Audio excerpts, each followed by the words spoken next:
Tudo bem com vocês?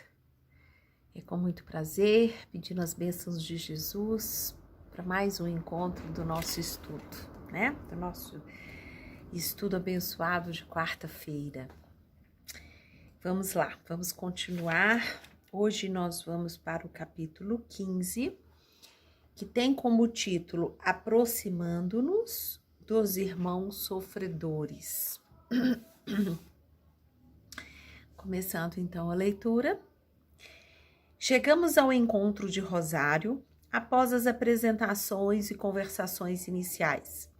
O irmão Eusébio, com um tato psicológico muito grande e gentileza comovente, acercou-se da simpática irmã para tratar diretamente do assunto que nos movia. Bom, para quem acompanhou o estudo do capítulo anterior, né, ou leu, vai ficar fácil de estar entendendo esse capítulo. Para quem perdeu e não fez a leitura, eu recomendo voltar lá e ler o capítulo 14, para a gente entender. A gente falou muito de rede, de teia, de ajuda no capítulo anterior, e aqui vai se estender o assunto, por isso é bom pegar o assunto do início.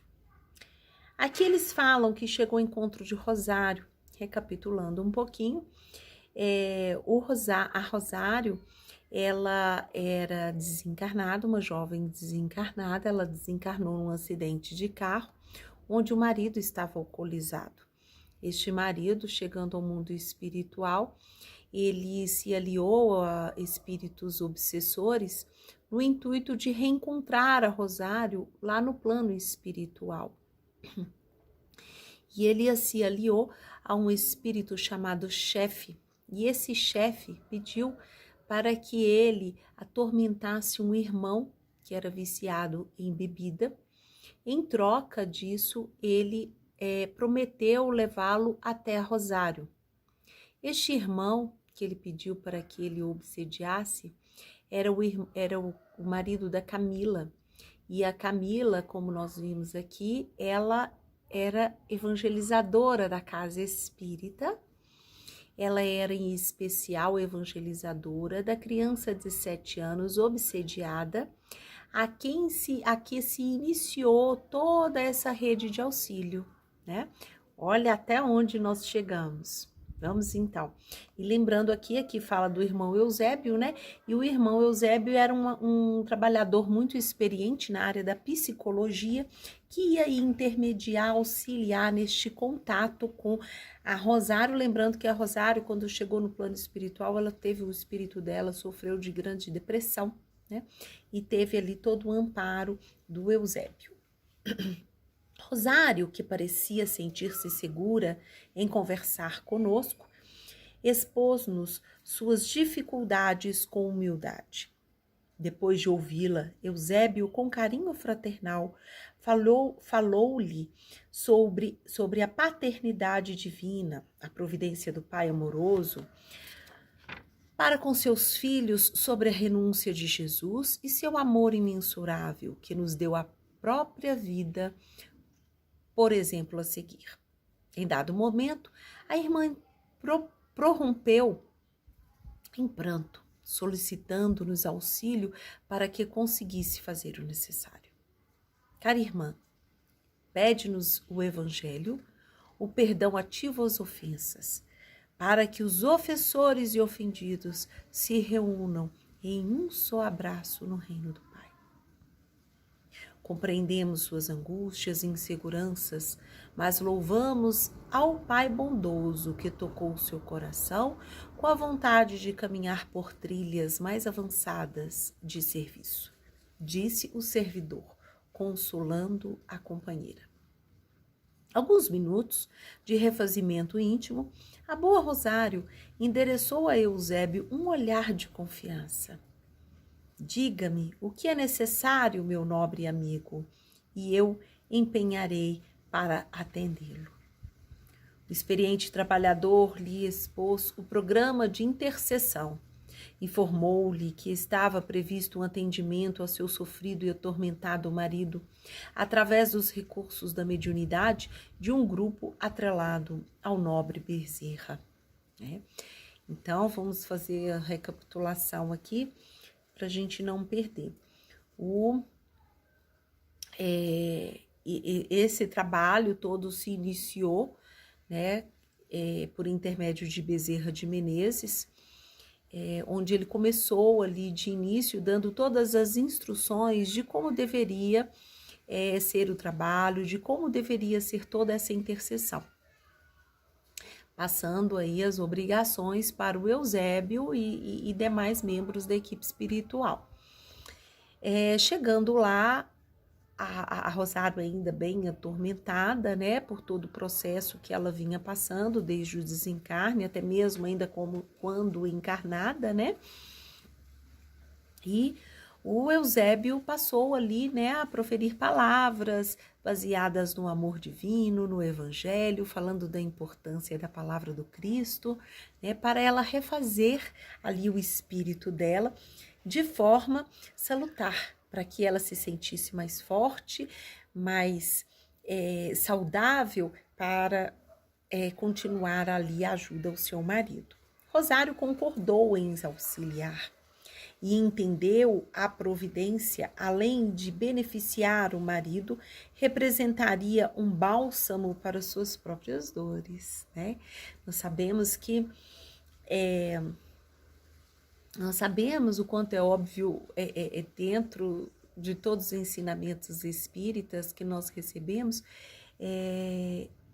o quanto nos faz bem fazer bem ao próximo, né? Fazer bem ao outro, pensar de forma positiva, pensar principalmente naquele que nos fez algum mal ou que ainda nos quer algum mal, pensar de forma grandiosa, de forma amorosa, quase sempre é o melhor remédio.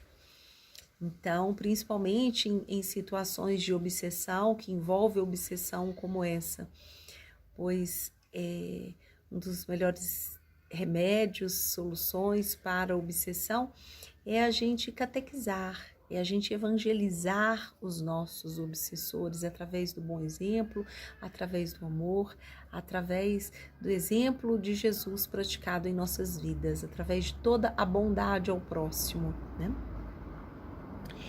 Despedimos-nos então, combinando breve retorno, e saímos para atender outras diligências. Com o Dr. Bezerra, que após retornar de suas tarefas, nos encontrou para prosseguirmos. O médico querido que recebeu, com a mesma calma de todos os momentos, orientando-nos quanto aos próximos atendimentos, né? Então, aqui a gente tem aquela impressão assim, né, que o trabalho, ele continua, que o trabalho, ele vai ali toda naquela rede de ajuda, aquela rede de ajuda contínua. Ou seja, ele não iria ficar ali restrito somente a Rosário e o seu marido desencarnado. Disse-nos Bezerra: recolhemos outros detalhes sobre a situação dos irmãos que buscamos auxiliar. Como sabem, o marido de Rosário está subordinado a outro espírito a quem toma por chefe e obedece a este como uma marionete. Soubemos, porém, que esse espírito manipulador é um antigo desafeto de nossa evangelizadora Camila, né? Então, pensa bem, olha como que vai tudo se entrelaçando cada vez mais. O chefe, que era o espírito que comandava o espírito da Rosário, ele era um antigo desafeto de outras vidas da Camila, né? Então, na verdade, sugere aí que ele queria atingir a quem? A Camila. E para isso, usando o desequilíbrio emocional, o desequilíbrio de vícios, né, relativo aos vícios, com o marido dela. Diante nosso espanto, continuou. O tal chefe se aproveita simultaneamente da fragilidade do marido de Rosário e de Miguel, o marido de Camila, e seu companheiro de ocasião, pelo vício da bebida. Influenciando os dois, busca levar adiante o que considera uma desforra de ofensas passadas contra nossa irmã Camila. Manipulador recebeu ainda para o propósito a contribuição nefasta de um dos companheiros ligado à criança que acabamos de auxiliar. Em uma pausa, talvez aguardando algum questionamento, o benfeitor fitou-nos paciente e Aninha não se fez esperar. Senhor Bezerra, vamos ver se compreendi a situação. Marido de Rosário, neste caso, como seria esperado, não é quem tem a maior ligação com a evangelizadora? Né? Porque aonde que está aí, vamos tentar entender a pergunta da Aninha, né? Ela está perguntando aqui por que não é o marido que tem a maior ligação com a evangelizadora, né? Porque aqui mostra que um espírito do passado em desafeto, né, que aqui a gente conhece como chefe, é que tinha uma maior ligação de outras vidas com a evangelizadora. E Bezerra responde: isso mesmo, minha jovem, não é incomum analisarmos as situações considerando apenas aquilo que se representa como material de superfície. Temos mesmo alguma tendência a formatar nossas conclusões, levando em conta somente as hipóteses mais simplórias, né? A gente não tem nem ideia do que tem por detrás ali da reencarnação de grupos afins, de pessoas que se reencontram aqui nesta vida, né? A verdade, porém, é que cada mente, como vulcro vivo de irradiações, estabelece e dissolve ligações de maneira que ainda estamos distantes de compreender. O marido de Rosário e trabalhadora que pretendemos auxiliar, eles estabeleceram o que podemos chamar de sintonias de ocasião, né? Então, a gente imagina, assim, de ocasião, provavelmente de uma ocasião dessa vida, né? Não com laços tão fortes de vidas passadas. Então, aparentemente sem ligações de vidas anteriores, né? Não podemos analisar, aí ela perguntou, mas como? E ele torna a explicar. Não podemos analisar de pronto, minha cara, a quantidade assustadora dos elos que, por invigilância de uma das partes, conveniência da outra, infantilidade emocional de ambas, se estabelecem todos os dias. Então, a gente, eu pelo menos entendi aqui que foi eles se encontraram nessa vida, né, a evangelizadora Camila com o marido Miguel, né, por uma sintonia de invigilância, né, de ambos. Eles encontraram aqui nessa vida uma sintonia, uma aproximação pelas fraquezas do espírito, pelas fraquezas emocionais a que estavam vivendo. E nem tanto por motivos de vidas passadas. Então aqui, algumas dores com que nos defrontamos na vida são completamente desnecessárias, né? Por que algumas dores são completamente desnecessárias, né? O que Bezerra quis dizer com isso? São desnecessárias porque elas não fazem parte da nossa programação reencarnatória, né? Nós buscamos com as nossas próprias atitudes, nós buscamos através do livre-arbítrio que aqui escolhemos e modificamos ali toda a estrutura das nossas expiações que nós viemos aqui passar. Então, todos nós, ao reencarnarmos, nós temos ali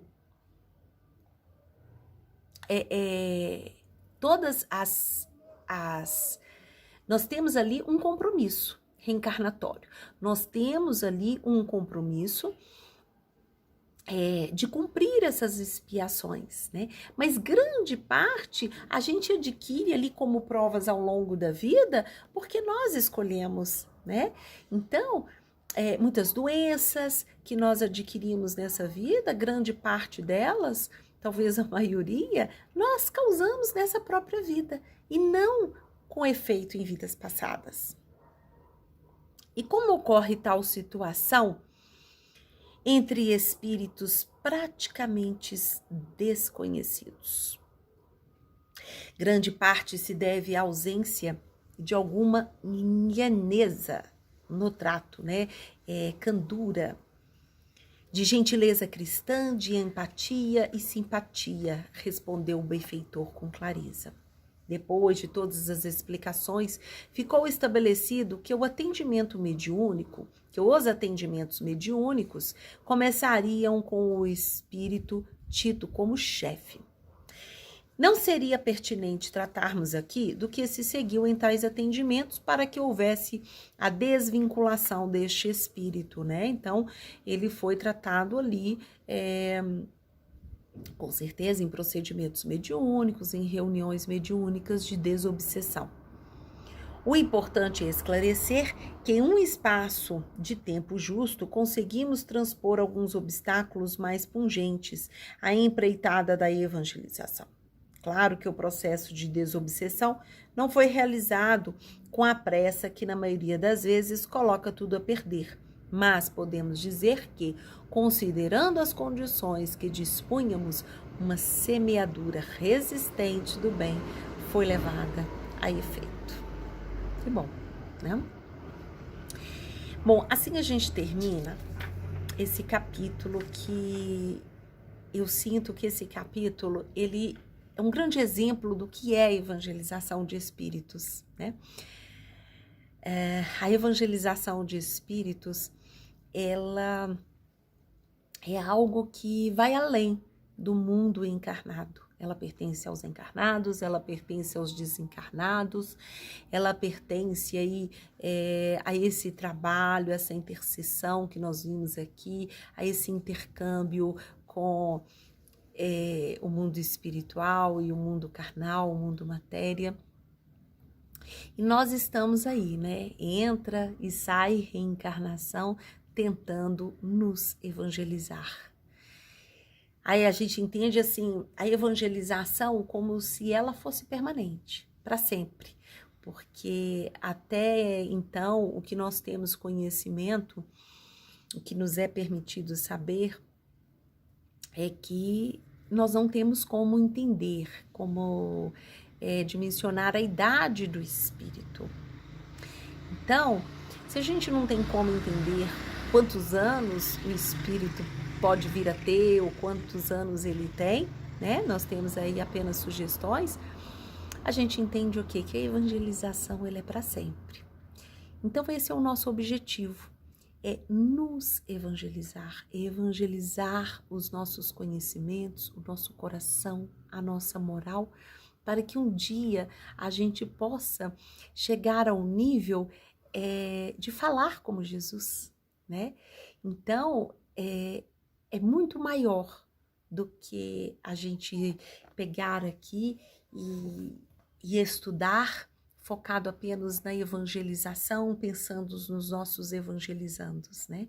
Nós temos que, antes de tudo, pensar em nos evangelizar de forma única, de evangelizar o nosso espírito para que nós estejamos aí preparados para tantas outras vidas e para tantos outros espíritos que vão estar juntos a nós, não é isso?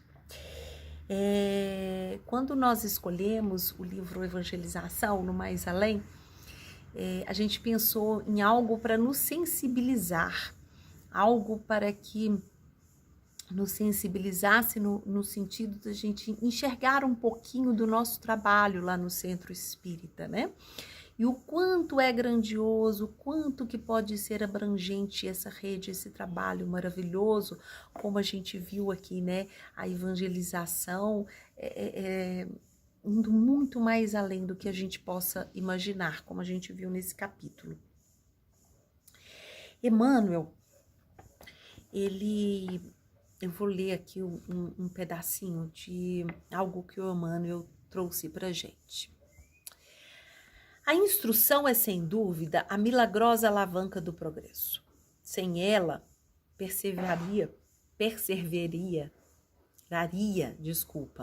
a mente humana nos resvaladouros da ignorância, confinada à miséria, à ociosidade, à indigência e ao infortúnio, através da delinquência na praça pública e da correção na penitenciária. Mas não basta esclarecer a inteligência. Repetiremos ainda e sempre.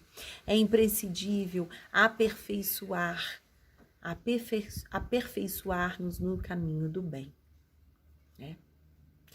Então, é muito mais além, né? O evangelização no mais além é muito mais além do que a gente pode imaginar. Né? A gente tem que prevalecer muito as nossas ações, nossos pensamentos para os trabalhos no bem. Nós escolhemos, então, que está faltando agora, vai faltar somente mais 3 capítulos, né? Mais 2 capítulos para a gente terminar o nosso livro. Então, pensando nisso tudo aqui que eu falei, nessas palavras tão grandiosas do Emmanuel, a gente escolheu o livro, tá? O que é Evangelização de Espíritos, depois eu vou colocar lá no grupo, que é um livro, tá? De Eurípides Barçanufo, um trabalho maravilhoso de toda a equipe espiritual, psicografia da Alzira Bessa, lá de Sacramento, né? Cidade aqui de Minas Gerais, onde faz aí esse trabalho todo maravilhoso voltado para a evangelização de espíritos, baseado aí nas obras, nos ensinamentos do Eurípides e de toda a sua equipe espiritual, tá? É um livro belíssimo, maravilhoso, delicioso, que vai contribuir muito aí nesse processo de trabalho interior de cada um de nós, rumo à evangelização maior, tá certo? Um beijo para vocês, fiquem com Deus, que Jesus abençoe, e quarta-feira que vem estaremos aí caminhando para o final do nosso livro Evangelização no Mais Além. Tchau, tchau!